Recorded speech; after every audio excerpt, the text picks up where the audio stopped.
think it's fair that people do that. Hello, hello, hello, hello. Hello, nice to talk to you. What happened to the beard? I miss it. Uh, I'm not going to talk about that. Okay, that's good.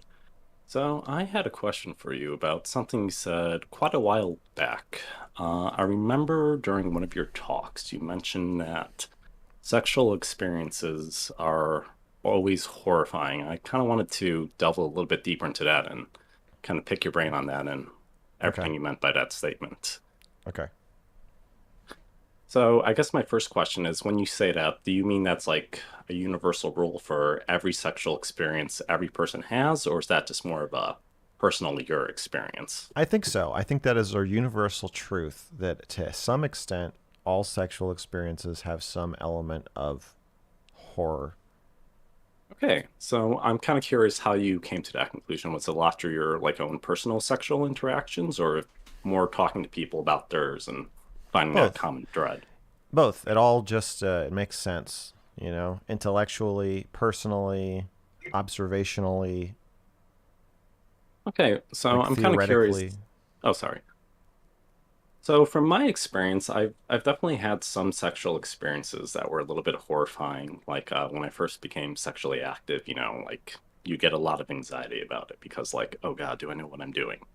But I feel like over time and with the right partner, all that like uneasiness eventually went away. So I'm kind of curious why you think it still persists, even if like I wouldn't say so for myself.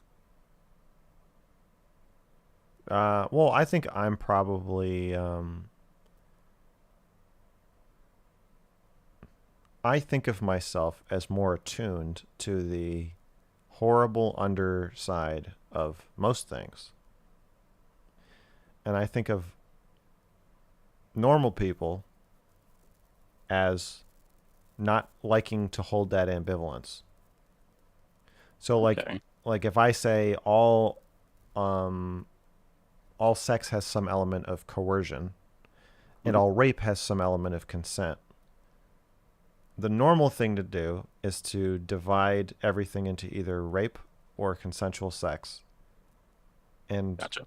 the way I think doesn't really do that. So when would you say you first came to this like realization in your own life? Was like early on, or was this something that took like a little bit more introspection to finally come to? I was talking to a friend of mine who was in her early 20s and I was 18. Mhm. And she said, she said, sex is violent. And I was like, that's not true. And she was like, yes, it is. You're repeatedly stabbing somebody. That's one And way she of was putting like, it. it's inherently violent. And I got really, really upset because I didn't want to stab anybody. I didn't want to hurt anybody. Uh, I wanted to be nice and make women feel good. And I didn't want to hurt them. And I didn't want to hate them. Didn't want to be angry at them. But she was like, no, like, you gotta stab them. You know, that's like, that's your body is a weapon. You gotta use it to stab women with. So, And like, she was being like, she, oh, sorry. Was she being like literal about this, or was she being yes, like more tongue in cheek? Oh, okay. she was being a bit tongue in cheek when she saw how much it upset me. She seemed to think that was pretty funny, but she was like, are you delusional? Like, it's inherently violent. She thought I was stupid for even questioning it. So I think I, I that was probably the first time I was like, um, yeah, it is kind of fucked up to like go inside somebody else.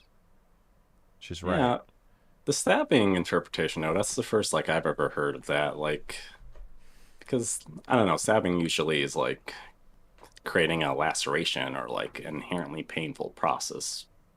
But like inserting a penis, it's kind of like I guess calling like eating a hot dog stabbing yourself in the face. It just seems a little extreme for that action.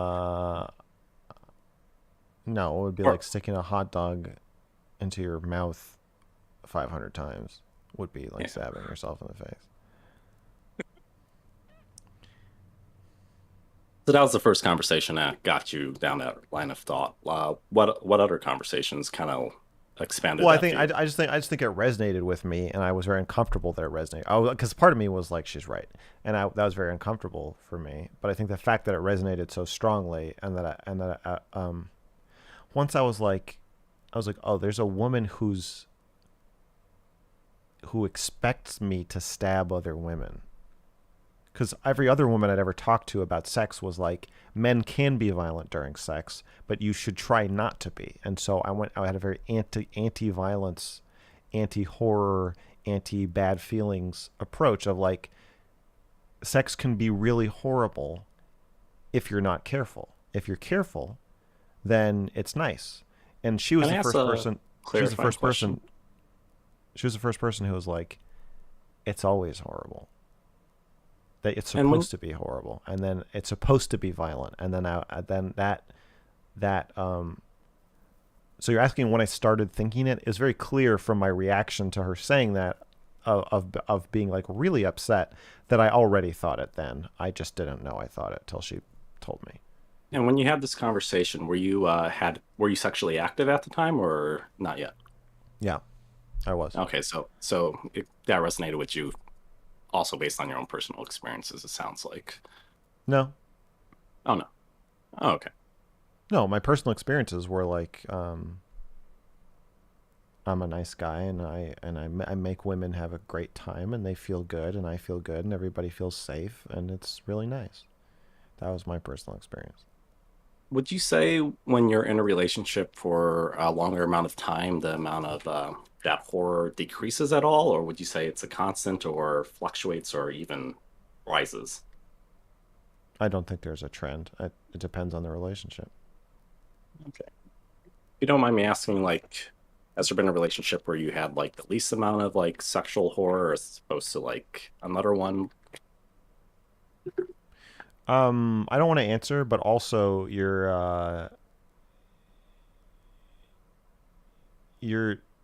um, you're taking a frame I have for how I see everything, and you're trying to say I'm only seeing it that way because of my own personal experience. Um, and it's not possible to prove that to somebody, and it's not possible to disprove it to somebody else. So it feels like we're just going to hit a dead end where you're saying, it's like the cuties thing when like Mhm. somebody's like, I'm not capable of finding an 11-year-old attractive, and I'm like, well, you kind of are. You just aren't really aware of it. And then they're like, well, you're a pedophile, and I'm like, well, you're stupid. And then it doesn't go anywhere. I feel like, talking about my own personal experiences, it just leads us down that path. Oh yeah, and I know it's impossible to ever truly know the thoughts another person is having. I was doing it less to try and convince you out of that point of view, but I just wanted to know more about your thought process around it. And that same line of thought, there's another thing you said a little bit recently where you say there's like always this unresolved tension in relationships you have. Like, do you mind me asking, like, when you first came to that conclusion in relationships and stuff? About relationships having unresolved tension. Yeah, just like, based on the sound of it, you made it seem like it was always a constant. Like, it's not just like a fight and there's tension for like a couple of days or hours, but it's always like Again, this is underlying just my present. view of relationships. You are, as you're asking these questions, it's becoming clear to me that you have like buckets that you'll put things into in your brain. You're like, there's nice sex, there's complicated sex, and there's not nice sex. And you're trying to get to nice sex. There's relationships where the air is cleared, and then there's relationships that are tense, and then there's relationships with lots of fighting that are bad. I'm telling you, my entire framework for how I understand human psychology and human relationships and the human experience is completely different from yours. Would you say that's just because of like any like what's the word I'm looking for? Not being neurotypical or just different life experience growing up, like different sexual experiences you had compared to like Well, a reg like this is the same impasse that we just reached again, where uh, I'm telling you that I think I'm right, And I think you're wrong. I think the way you look at the world is wrong and not that useful, and um, not going to, not like very reflective of reality and your own experience. And you're going to tell me that the way I look at the world is actually just a lens of my own trauma or bad experiences, that, and it's not really a thought out philosophy of like how to see things. It's just totally colored by my own experience, and it makes me think everybody else is having the same experience, but I'm projecting. And we're immediately just running back into the same thing where I think your view of relationships is not nuanced and you think mine is just colored by trauma. Believe it or not, that's not the road I was going to go on at all. I like figuring out how other people think. I think it's a very interesting process. A Well, lot you're of already times, on that road. I'm not saying you're going to say this. I'm saying this is what you're mm, doing. okay, I can see why you would think that. Well, you're saying I you're not really allowing room for the idea that that my view is just correct and yours is wrong. You're saying, do you think that you came to this view either because of your own experiences or because you're not neurotypical? Or yeah, you're like you're I'm well, trying to better no, no. understand your point of view. That's not a good way to understand somebody's point of view. The way to understand somebody's point of view is to say, let's assume we have had the same experiences and we are both neurotypical. So Okay. there's no broken lens, right? We're seeing two different things, but we're neither of us are deeply sexually traumatized, and neither of us are like autistic or something. So why are we seeing two different things? And then that's how you would get to my view, and you would actually learn about the lens itself, and like why do I see what I see and why do I think it's useful or something like that. But you're just discrediting the lens by saying like something must be wrong with you, either psychologically or neurologically, for you to see things so incorrectly. I never said you saw things incorrectly. I Well, was just saying, did you reach your view by being uh, non or being neurodivergent? Certainly suggests that you do think that my view is incorrect. I thought in the past you described yourself as being neurodivergent, so I was just seeing if that had a When did I influence do that? on your. Maybe I'm confusing you or misremembering then. What neurodivergence did I say I had? Maybe I just assumed it, actually. Maybe you never said it. I I'm would somebody would. I would describe myself as neurotypical. Okay. Maybe I just assumed then. I'm somebody with Asperger's myself, so sometimes I think I see it in other people, but obviously I can't diagnose people through videos or anything like that. All right. Well, don't want you to think I'm reaching impasse, so I have a completely different question for you. Totally out of left field. Have you ever heard of the teleporter dilemma? No. Okay. You watch Star Trek at all? Yes. So basically, there's a little fan theory out there that goes when they use the teleporter in Star Trek, it's not actually transporting your physical matter to It's location it's it's B, rebuilding a new you in the other taking a scan and location. rebuilding it. Yeah. So Yeah. assuming that technology was available on Earth, and that was like the new hot form of travel, would you go through the teleporter? No. Why not? That's not a dilemma for me at all. Fuck no. Okay, I have the exact same answer, but the majority of people ask this question too are like, hell yeah, put me through the teleporter. You But mind that's not you elaborating why going you through wouldn't the go through? teleporter. Well, okay, it's very easy to resolve this if you just say, um, what if there was a 1 minute delay? Like, the teleporter is just killing you and then making a clone of you. But what if it made a clone of you and then killed you a minute later? Do you still do you? And they're like, hey, report back to the teleporter. We still have to finish the second part where we blast you into trillion atoms. Do you think most people would go back in after that? Like, probably not. So this is my follow-up question for you since you said hell no. Okay. What if the teleporter actually did work by disassembling you and reassembling you with all the same atoms from location A to location B? It literally just rebuilds you using all the same material. Would you still go through it? No. Why not? Um, because it's still killing you. Would you say it's the loss of consciousness that's acting as death in this case, even if it, let's say, was only for a few seconds?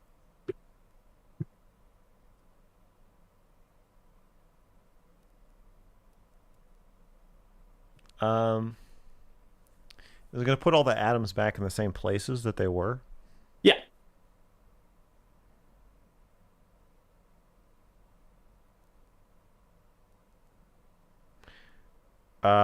The I guess my question is, am I gonna experience it as winking out of existence forever, and then there's a clone of me that thinks that they teleported, or is it gonna still be me?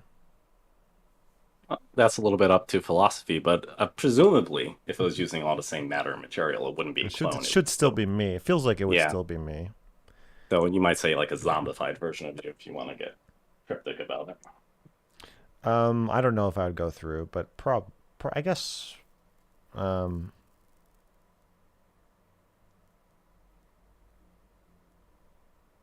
I guess so.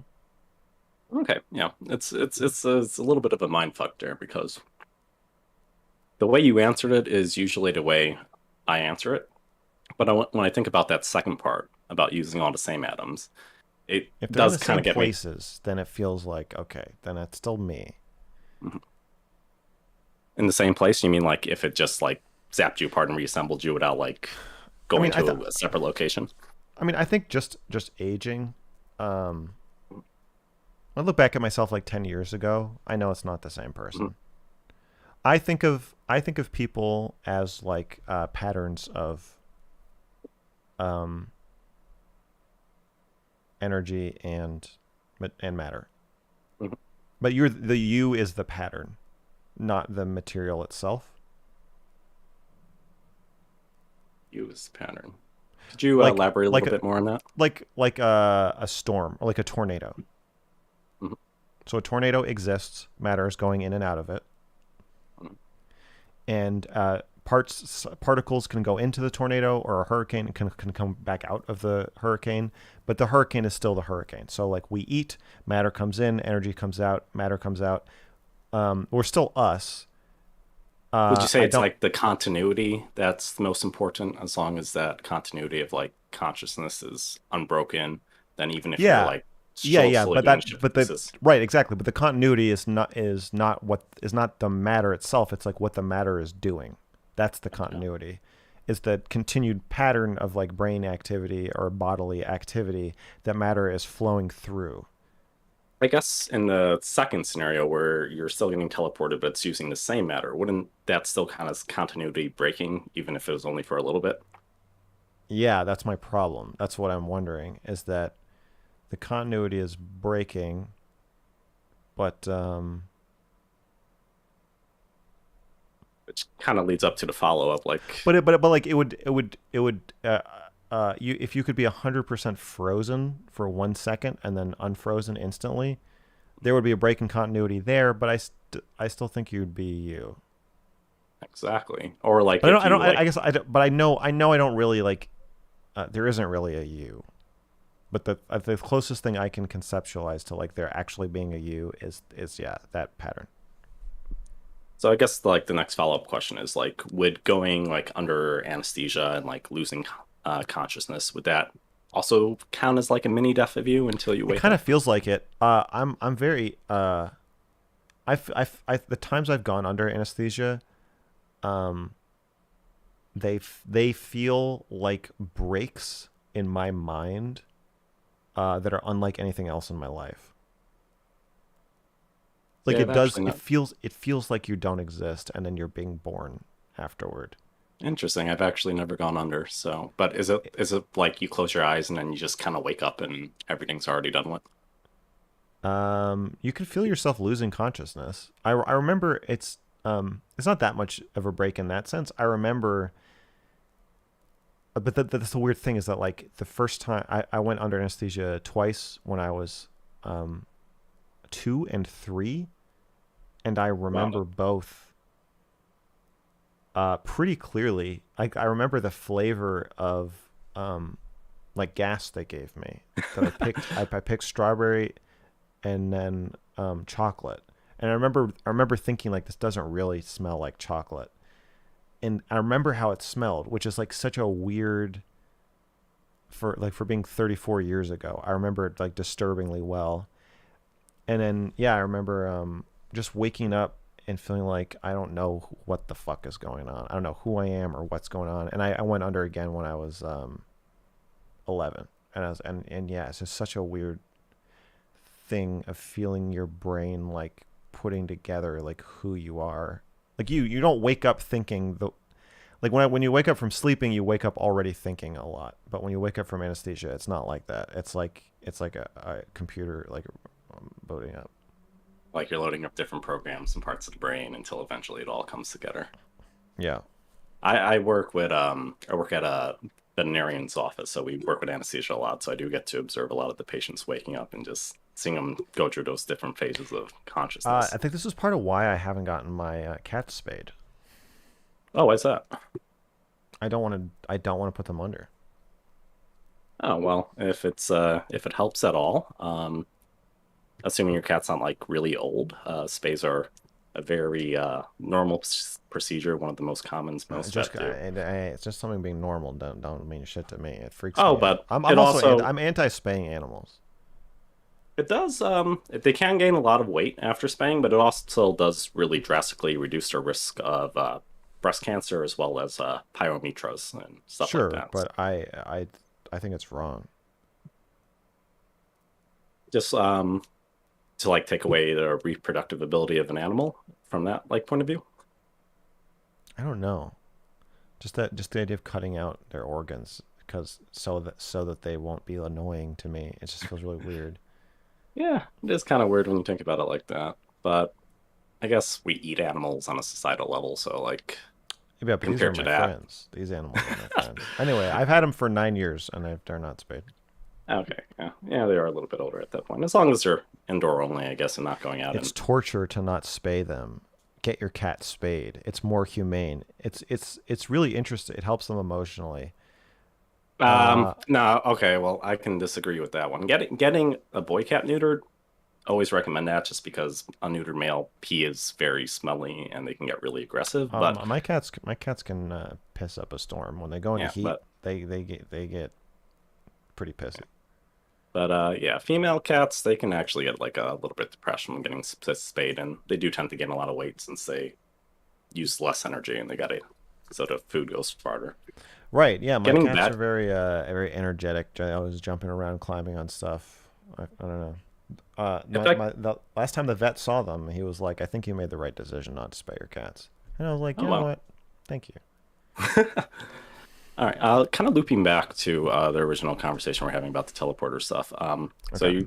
you said continuity. You consider that to be the most important through line that connects your past you to your future self. So one one more scenario with the teleporter. Yeah. You can do scenario A, where it reassembles you using the exact same atoms, but there's a 30-second delay.